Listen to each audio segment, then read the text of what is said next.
Olá pessoal, tudo bem com vocês? Hoje aconteceu um dos episódios mais lamentáveis dos últimos anos. Até para o jornalismo de quinta categoria praticado na Globo News, isso foi surpreendente.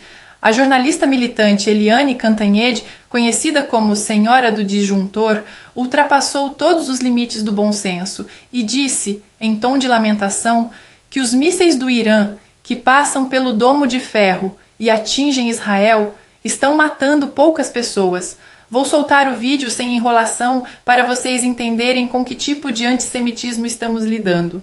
Eu tenho uma pergunta de leiga, não sei se você vai ter condições de responder, mas é o seguinte: por que os mísseis de Israel destroem Gaza, matam milhares e milhares de pessoas, e os mísseis que saem do Irã e efetivamente caem em Israel, não matam ninguém? Tem uma mortezinha daqui, outra dali, tem 23 feridos daqui, 40 dali, feridos. Isso é o tipo de míssil ou é o tipo de edificação e de proteção, as estruturas de Israel que são mais poderosas? Eu não consigo entender por que nessa guerra o Irã atinge o alvo e não mata ninguém. Hoje, após ver a imensa repercussão negativa do comentário, a blogueira das trevas fez uma postagem se desculpando. Vocês vão reparar que ela não se desculpa pelo que foi dito, e sim por ter dado margem a conclusões equivocadas. O curioso é que, entre a fala original e a postagem de desculpas, ela ainda fez outro comentário que era melhor nem ter feito, dizendo que condena o antissemitismo, mas que é importante entender por que os ataques do Irã não conseguem matar tantos israelenses. Ou seja, acabou dobrando a aposta. Vou fazer um registro aqui. A comentarista Eliane Cantanhede se desculpou hoje numa rede social por uma pergunta que fez no programa Em Pauta, na última sexta-feira, sobre o poder de destruição dos mísseis de Israel e do Irã. Eliane reconheceu que a fala permitiu conclusões equivocadas. Vamos dar uma olhada aqui no post? Eliane escreveu o seguinte, olha só, abre aspas. Depois de rever a gravação da pergunta que fiz na sexta-feira, reconheço que me expressei mal e dei margem a conclusões equivocadas, que não representam o meu pensamento, pelo que peço desculpas. A intenção foi fazer uma pergunta técnica sobre armamentos e sistemas de defesa, fecha aspas. A Globo News está empenhada em fazer uma cobertura ampla e isenta do conflito no Oriente Médio e busca trazer diferentes pontos de vista sem espaço para preconceitos nem manifestações de intolerância. Outro assunto que movimentou o cenário político nos últimos dias foi a decisão do juiz de primeira instância Lourenço Ribeiro de soltar o mecânico Antônio Cláudio, que aparece nas imagens do 8 de janeiro derrubando o relógio histórico. O ministro candidato a imperador do Brasil não gostou de um juiz de primeira instância desafiar sua autoridade, mandou revogar a soltura do mecânico e ainda abriu uma investigação criminal contra o juiz. Parece inacreditável, mas na Globo News, Andréa Sadi e Valdo Cruz acharam correta essa atitude de Moraes. Até mesmo o comentarista Arthur Dapiev, um esquerdista dos mais ferrenhos, teve que discordar dos militantes e expor a loucura que é essa investigação criminal contra um juiz por exercer seu trabalho. A soltura desse é um símbolo da tentativa de golpe, esse homem, né? Então fico imaginando o Supremo vendo a soltura desse homem pela justiça na primeira instância, depois de tudo que passou, como o Eric acabou de explicar, toda a tramitação dessa decisão.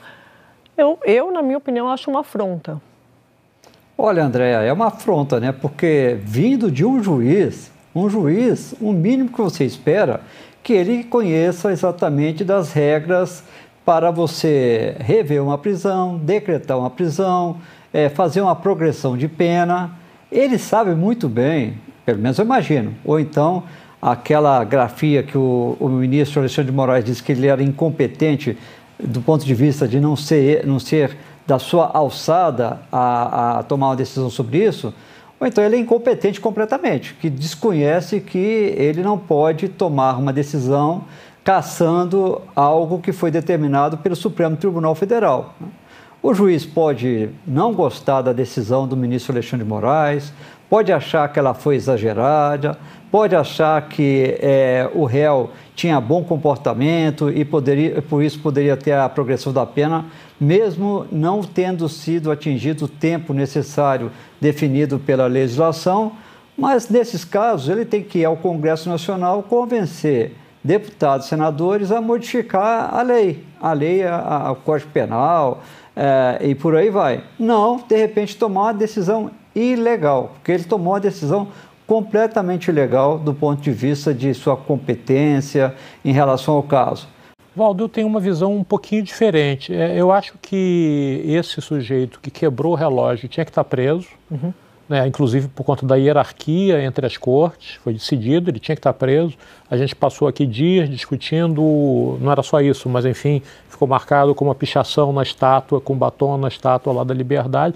Ele quebrou patrimônio, participou de tudo aquilo que a suposta dona do batom fez e mais, fez mais, então ele tinha que estar preso.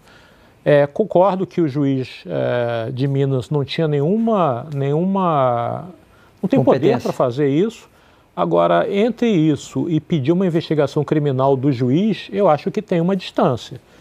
Eu acho que pode ser feito talvez alguma inquirição no âmbito do CNJ, como você falou, não sei. Mas esse país é um país estranho bastante, que nunca se criou exatamente súmula vinculante. O Supremo decide e mato decisões contrárias a decisões do Supremo em instâncias inferiores. Mas daí pedir uma investigação criminal do juiz me parece um pouco acima do tom, me parece desnecessário. A decisão já foi revogada, o sujeito vai ter que ser preso de novo, vai ter que cumprir a pena lá, como estabelecido na lei. Mas essa parte de colocar uma investigação criminal no juiz que fez isso, como se ele fosse criminoso por ter tido uma interpretação diferente, não vai sobrar juiz de primeira e de segunda instância no Brasil. Porque eles tomam decisões em função das suas consciências, das suas circunstâncias. Acho estranho. E como não poderia deixar de ser, o vídeo começou com um comentário lamentável da senhora do disjuntor, que agora também podemos chamar de antissemita, e vai acabar com uma fala ridícula dela também. Eliane Cantanhede dá a entender que o juiz que soltou o mecânico é bolsonarista e estaria utilizando o fato para mobilizar as redes sociais contra os ministros do Supremo, devido às penas completamente exageradas aplicadas aos patriotas do 8 de janeiro.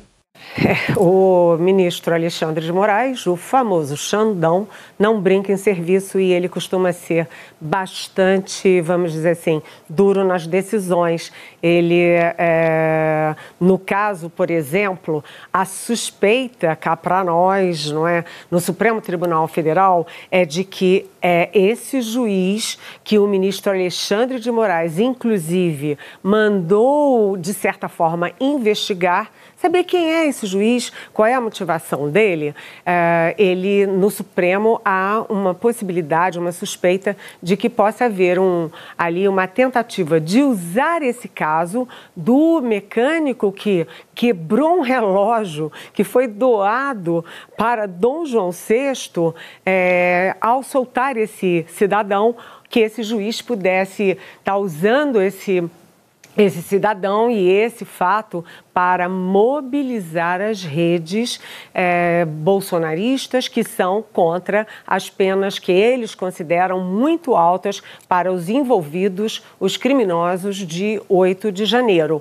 Esse cidadão que quebrou o relógio, ele foi condenado a 17 anos de prisão, entre outras coisas, por tentativa de abolição violenta do Estado Democrático de Direito. Neste caso, ele só poderia ter progressão de pena, ou seja, só poderia ser liberado para prisão domiciliar, por exemplo, depois de cumprir 25% da pena. Só que ele foi condenado a 17 anos, ficou preso 2 anos e meio, isso corresponde a 16% da pena, portanto, ele não está dentro da regra para a liberação, primeiro. E segundo, cá para nós, você não precisa ser um gênio do direito, né, Camila Camarote, para saber que um juiz não tem o poder para tomar uma decisão que foi tomada pelo Supremo Tribunal Federal. Quem mandou prender, quem condenou e mandou prender foi o Supremo Tribunal Federal. Portanto, o juiz não tem poder para derrubar essa decisão da cabeça dele. Então tem alguma coisa muito estranha nessa história. E agora, ministro, o que a gente faz? O golpe não colou, eles não acreditaram. Peraí, deixa eu decidir. Requenta a BIM paralela. Meu Deus, urgente!